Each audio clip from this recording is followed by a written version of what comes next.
damn it, Charlie's Angels, why'd you have to go and do this? I was all set to have a good laugh at how stupid and woke this movie was, and then have a great time tearing at a new one in this review, but then you had to go and make it complicated for me. Well, challenge accepted. In Charlie's Angels, I'm not even sure which reboot this is anymore, let's just call it 2019, Naomi Scott plays a computer programmer and developer of a technology that is stolen by someone who wants to use it for nefarious means, so it's up to her and a team of women called Angels employed by the mysterious Townsend Agency to recover this tech before bad people use it to do very bad things. I'm gonna put this as simply as I can. Charlie's Angels 2019 is a feminist SJW movie that tries so damn hard to make you think it's not a feminist SJW movie that almost by accident it stumbles into a series of plot twists that come very close to saving the movie until you realize at the last minute that the biggest twist of all is that it's exactly the movie you thought it was when the trailers came out. And I will credit them for the fake out itself because that was well done and genuinely had me fooled for a big chunk of the film. Because that's the one thing the marketing for this movie got right. Overall, the marketing campaign was terrible, but hidden in there was this one absolute gem, where they had all these elaborate misdirects and red herrings woven into the trailers to make you think the movie is gonna zig when it's actually gonna zag, up until the last 20 minutes when it reverts to form and you realize that they just suckered you in. I'll give them points for being clever if nothing else because I did not see that coming. And something else I didn't see coming, there are a number of things about this movie that I kinda like.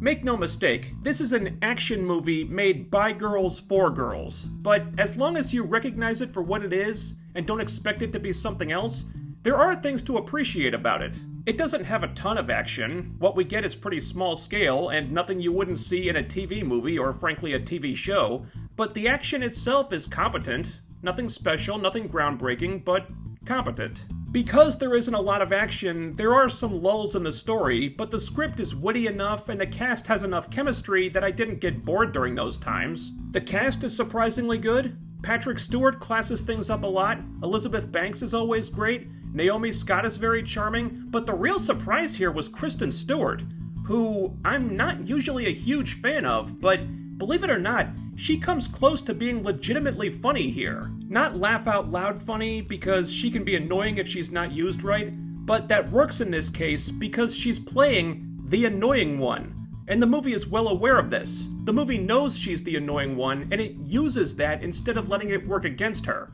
So kudos to the casting department because I enjoyed these characters more than I thought I would. And I honestly did like the way they updated the story. Now the Townsend Agency is worldwide and there are multiple teams of angels and Bosley is just a designation for the handler of each team. I thought that was clever. It gives a modern take on the idea, but it doesn't crap on the previous versions in the process.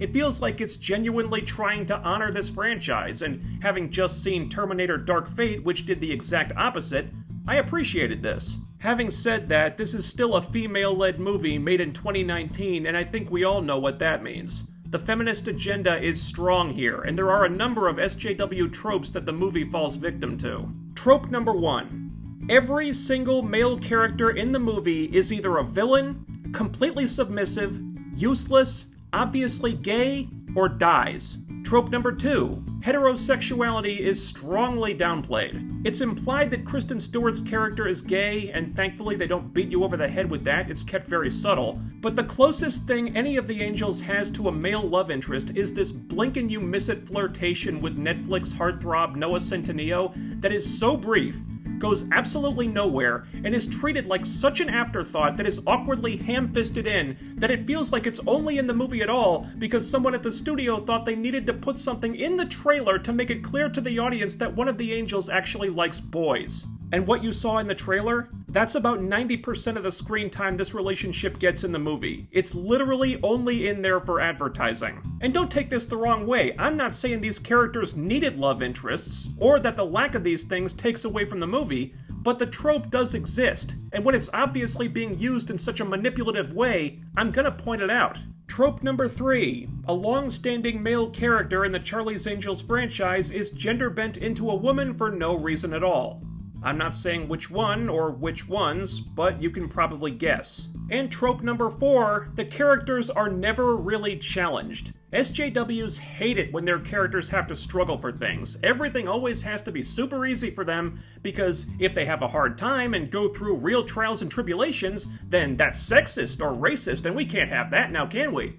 And this didn't really become an issue until the climax, but it's a big issue in the climax, because the good guys save the day and defeat the villains so easily that it's almost funny, and you honestly wonder why they even tried to build any tension whatsoever. But if there's a saving grace here, it's that the movie doesn't handle these tropes in a mean-spirited way. I mean, there are definitely moments where it leans into the girls rule, boys drool stuff, and yeah, it's annoying.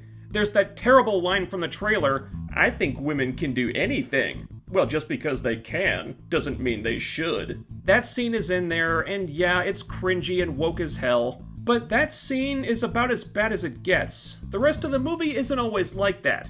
The angels are allowed to look vulnerable at times, and they have softer sides to them. And the movie does have heart. In some of the quieter moments, when you can feel the connection between these girls, I thought, oh, well, that's actually kind of nice. None of them have much in the way of failings or character flaws, but they're not completely flat or one-dimensional either. So it's a weird situation where the movie wants to get woke, but it doesn't want to go broke, so it tries to rein itself in to some extent. I just wish it had tried a little harder. What ultimately trips this thing up, though, is the big twist. Now, I will credit the movie for this twist because it takes great pains to set that up. They did a lot in the script and the direction to make you think a certain way about certain characters and situations, throwing out red herrings and stuff. Even the trailers were edited in such a way to make you think in a particular direction, but then they flip the script and turn everything on its head. The problem is, once everything is flipped around, it falls right into place with those predictable feminist SJW tropes and becomes the movie I was expecting it to be when I sat down to watch, meaning that the whole thing was a giant smokescreen. So the twist itself is well done, but the result of the twist is what sinks the movie. That big explosion in the trailer is the turning point. I was kind of with them up until then, but then the bomb goes off and from there things just start to break down. And the bomb itself is actually a really big plot hole too, and not just because they all miraculously survived the blast that by all rights should have torn them to pieces. If you really think about that bomb for a minute, story-wise it makes no sense at all. Charlie's Angels 2019 is not a disaster of a film. If your girl drags you to see it, you won't have to be that embarrassed. It's definitely made for a female audience, it's tropey, it has some stupid bits in it, and it does play up that girl power yeah vibe that Hollywood is getting a little too obsessed with for its own good these days. But it's also stylish, the cast is good, the humor works more often than not, it has a sense of fun about itself, and if you have any real fondness for the Charlie's Angels franchise, you could probably do worse than this. Guys, tell me what you thought of this review in the comments section down below. Ding that bell icon and follow me on Twitter using the link in the description so you'll always be notified about new videos. And most importantly, like, share, and subscribe to support the channel because what we really need angels for is to fend off the YouTube algorithm. Do all the things, and I'll be back soon with more videos. Over. Out.